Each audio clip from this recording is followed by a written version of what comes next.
Assalamualaikum warahmatullahi wabarakatuh. Halo semuanya. Pada kesempatan ini kami akan membahas salah satu aktivitas bisnis treasury, yaitu fixed income. Nah, dalam aktivitas treasury terdapat beberapa bidang utama seperti foreign exchange, money market, derivatives, dan fixed income. Nah, fixed income sendiri merupakan aktivitas investasi dan pengelolaan instrumen yang memberikan pendapatan secara relatif tetap kepada investor. Instrumen fixed income sangat penting bagi bank karena dapat digunakan untuk menjaga likuiditas, memperoleh pendapatan, mengelola risiko, serta menjadi instrumen investasi yang relatif aman. Nah, dalam perbankan konvensional, instrumen fixed income biasanya berupa obligasi. Sedangkan dalam perbankan syariah, instrumen yang digunakan lebih banyak berupa sukuk yang sesuai dengan prinsip syariah. Karakteristik utama fixed income adalah adanya aliran pendapatan yang relatif stabil selama masa investasi.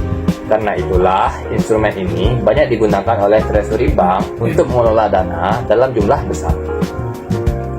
Selanjutnya saya akan menjelaskan mengenai instrumen fixed income yang digunakan dalam treasury syariah. Instrumen utama yang digunakan adalah sukuk negara atau SDN. Sukuk negara atau surat berharga syariah negara merupakan surat berharga yang diterbitkan pemerintah berdasarkan prinsip syariah. Sukuk berbeda dengan obligasi konvensional. Pada obligasi, investor memperoleh bunga, sedangkan pada sukuk, investor memperoleh imbal hasil berdasarkan anggaran syariah.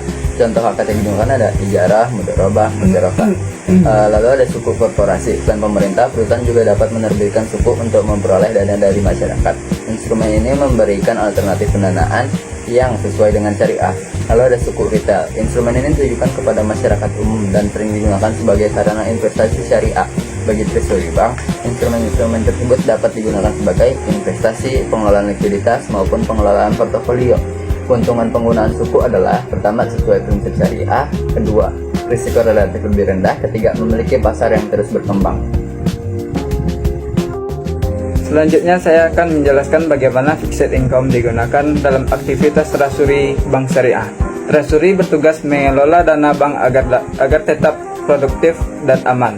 Ketika bank memiliki dana berlebih, dana tersebut dapat ditempatkan pada instrumen fixed income seperti suku. Tujuannya adalah yang pertama, memperoleh keuntungan, menjaga likuiditas, mengurangi risiko, dan dana menganggur. Selain itu, treasury juga harus memperhatikan yang pertama, risiko suku imbal hasil. Perubahan tingkat imbal hasil dapat mempengaruhi harga suku di pasar. Yang kedua yaitu risiko likuiditas. Treasury harus memastikan suku yang dimiliki mudah diperjualbelikan apabila bank membutuhkan dana cepat. Yang ketiga yaitu risiko pasar. Perubahan kondisi ekonomi dapat mempengaruhi nilai investasi. Contohnya, misalnya bank syariah memiliki kelebihan dana sebesar 500 miliar. Treasury memutuskan untuk membeli suku negara dengan tenor 5 tahun. Keputusan ini memberikan beberapa manfaat sebagai berikut: dana tidak menganggur.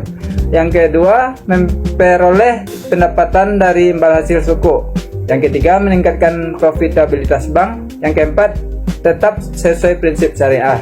Dengan demikian, aktivitas fixed income menjadi salah satu sumber pendapatan penting bagi treasury bank syariah. Baiklah, sebagai kesimpulannya, fixed income merupakan salah satu aktivitas utama treasury yang berfokus pada pengelolaan instrumen pendapatan seperti sukuk dan juga obligasi. Dalam perbankan syariah, instrumen yang digunakan harus sesuai dengan prinsip syariah dan bebas dari unsur riba. Melalui aktivitas fixed income, treasury dapat menjaga likuiditas, meningkatkan keuntungan, dan mengelola risiko secara efektif. Sekian dari kami. Terima kasih. Wassalamualaikum warahmatullahi wabarakatuh.